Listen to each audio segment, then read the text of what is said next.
In this world, powerful races like dragons, elves, and beastmen roam free. And then there are humans like Light, the bottom of the food chain, basically a walking "you tried" sticker. Still, Light dreams of being an adventurer. At the guild, he reveals his gift, gacha gambling. He spins a magic slot machine for random junk. First pull, a bent fork. Second, lousy food. The receptionist nearly faints from disappointment and tells him he'll be stuck as F rank forever. Since Light can't read, she assigns him grunt jobs, chopping wood, hauling dirt, landscaping. After a long day, he barely earns enough to survive, only for beastmen to rob him. No one helps because humans are considered the discount species. Light ends up crying in the mud while people call him trash. That's when an elf girl, Sasha, helps him up.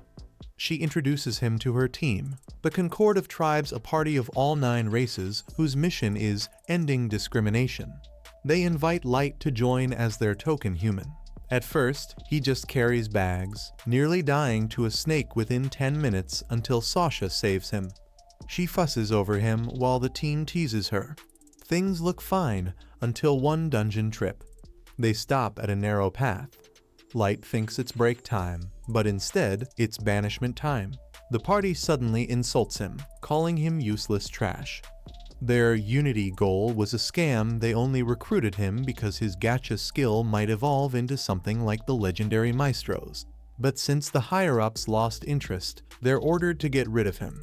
Guru slashes his face, Sasha shoots his leg, and the team beats him while laughing, planning to fake his death as a monster attack. Light crawls away, desperate, and triggers a teleport trap. He's sent deep into the abyss alive, but stranded in monster hell. Swearing revenge, he vows to survive and destroy them all. Then fate drops the final boss in his lap, a level 1000 stone chimera. For comparison, the strongest adventurers barely hit a few hundred. Light has officially spawned in in-game hell.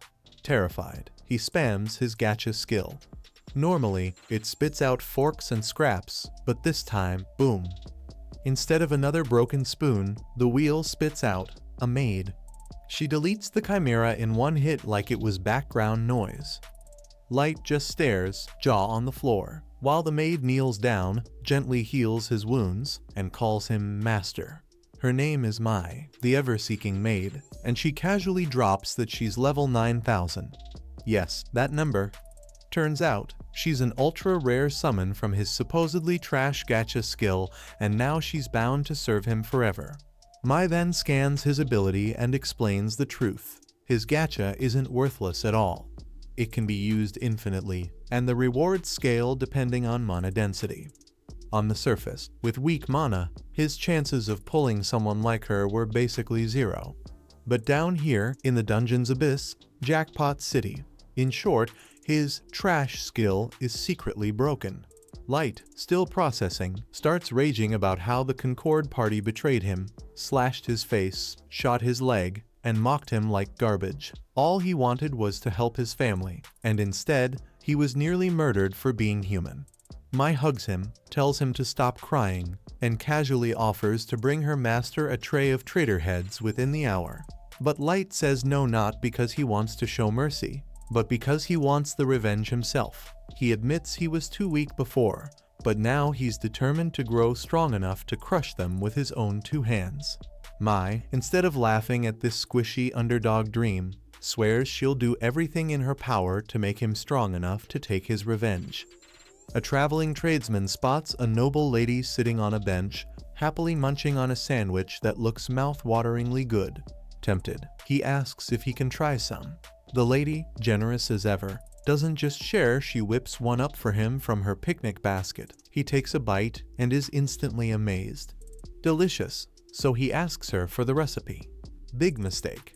She casually tells him it's made with blackhorn wolf meat. Cue the tradesman gagging, excusing himself, and vomiting into the nearest tree. Because really, who expects monster meat in their lunch? Blackhorns are infamous for their poisonous flesh. To him, this woman is insane.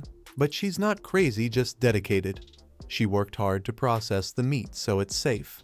The real problem? No one is brave enough to give her monster cuisine a fair shot. A few days later, the noble Lady Mel is at a grand banquet, where the tables are stacked with every kind of meat dish imaginable. She's in foodie heaven until her stepmom's friend, Mrs. Talbot, reminds her she's not here to eat, she's here to hunt for a different kind of meat, a husband. Mel doesn't even want to be there, but her stepmom threatened to lock her away in a monastery if she doesn't get engaged soon. The problem? Every noble knows her reputation as the monster meat girl, and nobody wants to get close. So she drifts toward the knights, hoping to find someone new who hasn't heard the rumors. But before she can, chaos erupts, monsters crash the banquet. Nobles panic, knights rush to fight, and Mel runs with the crowd, until she notices an elderly couple struggling. Mel helps them, only to find herself face to face with a blackhorn. She could run, but then the old couple would be toast. So she shouts to grab the monster's attention and lures it away. Just as she braces for the worst, a knight swoops in and slices the beast's head clean off. This is Roger Galbraith, the infamous blood-mad Duke, a man both feared and gossiped about endlessly. Mel is starstruck.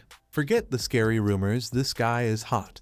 She introduces herself, surprising Roger, since most women would have bolted. Then she freaks out seeing monster blood drip toward his mouth, warning him not to ingest it. Roger is startled. Most nobles know nothing about monsters, but Mel is rattling off survival tips like an expert. She realizes she may have scared him with her weirdness, but instead of being put off, Roger respects her knowledge. When she blurts out that she butchers monsters herself, Roger laughs. He's heard the rumors, but never thought they were true. Mel admits it outright. Yes, she eats monsters, and honestly, that corpse on the ground just makes her wonder how tasty the meat would be. She expects him to walk away. Instead, Roger finds himself charmed by her smile, even with blood splattered on her dress. He takes her hand and leads her from the party. To break the silence, he asks the forbidden question: does monster meat actually taste good? Most people mock her answer, but Roger listens seriously as Mel explains that blackhorn meat tastes a lot like beef. The trick is draining out the magical energy during preparation. Roger is intrigued and even asks if she'll cook some for him. Mel agrees, but warns him. Meat from mad beasts like the one today is rough on the stomach. If he really wants the full experience, he'll have to wait until she gets her hands on a non-corrupted cut. Roger says he's looking forward to tasting Mel's cooking. But first things first, he insists she needs a clean dress. So, he brings her back to his tent pavilion. His right-hand man, Chaos, greets him at the entrance. After Mel politely introduces herself, Roger orders Chaos to fetch her a new dress. Meanwhile, Roger sets up a small bath of hot water so Mel can wash the monster blood off her face. Mel protests why is he going to all this trouble for her, especially when he's the one drenched in blood. She tells him to clean himself first, which, as it turns out, was exactly his plan. Without hesitation, Roger starts peeling off his shirt. For him, it's no big deal. For Mel, instant heart rate spike. Sure, she's seen knights train shirtless before, but this is different. This is Roger. When he notices her staring, he asks if something's wrong. Flustered, Mel admits the truth. She was admiring his very impressive muscles. Roger shrugs it off. He trains to fight monsters, so a strong body just comes with the job. Changing the subject, Mel blurts out that she thought he looked insanely cool beheading the blackhorn. She even asks if he could teach her how to do it. Roger chuckles. Technically, anyone can learn, but with her untrained arms, it'd be better to leave the fighting to him. Instead, he asks if there's a particular monster she's always wanted to try eating. Mel's eyes instantly sparkle. Her wish list is endless. Just then, Chaos returns and scolds Roger for standing half-naked in front of a lady. Eventually, Mel changes into the dress Chaos picked, and she absolutely loves it. Roger casually mentions he borrowed it from the queen herself, and it looks fantastic on her. The whole time, Roger is holding the severed head of the blackhorn like it's a grocery bag. Any normal woman would faint at the sight, but Mel doesn't bat an eye. Roger's men are shocked and thrilled. Finally, their duke has found a woman who actually gets along with him. That evening, it's time for Mel to go home. Roger escorts her to her carriage, where she thanks him again for saving her life. He promises her a special present next time they meet. Mel, being Mel, requests that if the present is a monster, he should capture it alive because the meat tastes fresher that way. Roger admits he's never caught one alive before, but he's willing to give it a shot. Until then, Mel pulls out some homemade monster jerky. She promises she prepped it carefully, so there's zero chance of food poisoning. Roger doesn't hesitate if it's from her, he trusts it.